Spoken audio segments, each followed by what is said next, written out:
డ్రైవర్లంతా ఒక్కటి అయితా ఉన్నారు, ఒక్కటి కాకూడదంటే వీళ్ళలోనే ఒకరిని బకరాని బుడికి వాంతోనే ఒక వాట్సాప్ గ్రూప్ ఓపెన్ చేపించి వీళ్ళని పక్కదారి పట్టించాలి.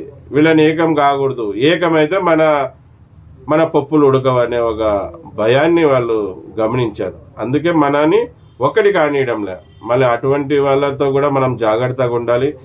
ఏవంటే అవి పనికిరాని వాట్సాప్ గ్రూపుల్లో మీరు ఉండొద్దండి, మీకు ఉపయోగం లేదు. ఉండడం ద్వారా ఇంకా నష్టమే. కనుక ఏ వాట్సాప్ గ్రూపులో అయినా కానీ సంఘం కలిగిన వాట్సాప్ గ్రూప్లో మాత్రమే ఉండండి. వాడు వాట్సాప్ గ్రూప్ ఓపెన్ చేసినాడంటే ఎలాగ వాట్సాప్ గ్రూప్ ఓపెన్ చేస్తావు, ఏం రైట్, నీకు ఏమి హక్కు ఉంది వాట్సాప్ గ్రూప్ ఓపెన్ చేసేకి? మేము కూడా చాలా సార్లు క్రైమ్ బ్రాంచ్ వాళ్ళకి, పోలీస్ వాళ్ళకి కంప్లైంట్ చేసాం. ఊరికే వాట్సాప్ గ్రూపులు చేసి డ్రైవర్లకి